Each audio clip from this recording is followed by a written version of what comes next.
Ake ngibingelele kubahlali konke amagumbi amanomhlaba.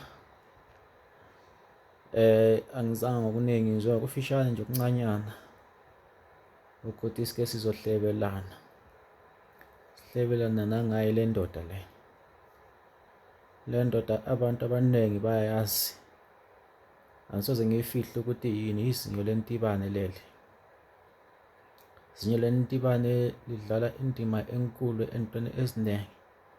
Ngizobala nje izinto ezimbili lapho eligila khona izimanga, eligila khona izimangaliso. Leli zinyo lentibane alinalutho ngaphakathi, angilifakanga lutho. Leli zinyo lentibane bantu bakithi, mangabe sikhuluma ngomuthi wekhasino. Mangabe sikhuluma ngomuthi wekhasino, sithi umuthi wekhasino sinawo.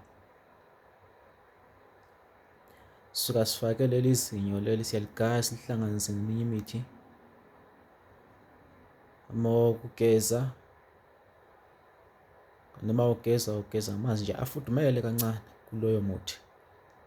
Bese siba nomunye esikwenzela wona ukuthi mangabe usufikile ekhasini usuyawukhotha-ke. Mawungena ekhasino uyawukhotha, usiyahlala emshinini wakho. Usuyabona-ke izimangaliso zisenzeka. Mawungenalo leli zinyo lekhasini lentibane leli, mawuthi uyakhanda umuthi wekhasino, hhayi lo ocatshelwayo, hhayi ogcotshiswayo, okhothwayo nogeza ngawo, liyangena leli zinyo lentibane ngaphakathi emthini wakho wokukhotha nasemthini wakho wokugeza. Ubuso siyadlala-ke ikhasino yakho. And then masudlala ikhasino, akumelanga ukuthi mangabe usudlala suvele wahlala emshinini ususukuma usushintsha umshini. Ngahlala ndoda, hlala uhlalile, ngahlala mama uhlala uhlalile kulowo mshina wakho. Ubusuyantshela into ophume nayo ukuthi uphume nani, ukuthi awubonanga izimangaliso yini zisenzeka. Liyabuya futhi izinyo lentibane liphindise okokubili. Noma ngabe sifuna ukushaya ithuna, ukuhlala ithuna, ukushaya ithuna. Mangabe umuntu wakho efebe emgangela, siyakwazi ukulisebenzisa ukubona-ke libe yimpinda. Kuba khona imithi esiyifakayo ngaphakathi bese sigubhela noma ethuneni ngoba sihambe siyogubhela esidulini.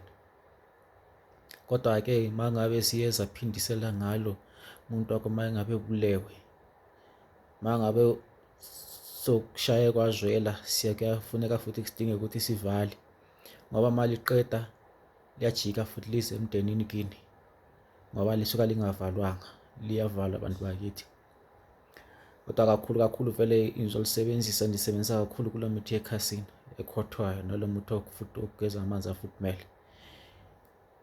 Yikho-ke imisebenzi mayisenziwa abantu bakuphathela izinto. Le nto ngiyiphathelwe ngumuntu engikade ngamsiza, ngangingasenayo le nto le.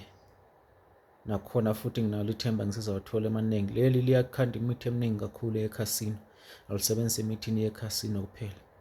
Asibonge bantu bakithi konke amagumbi amanomhlaba. Odlozi khuluma 083 2066 954. Ungapholisa amaseko mangabe ufuna umuthi wekhasino okuhlanganisa naleli zinyo lentibane.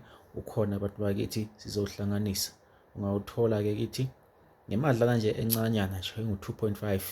Siyakukhandela umuthi wekhasino, uhambe uyowina, ubuzosibonga futhi. Siyabonga.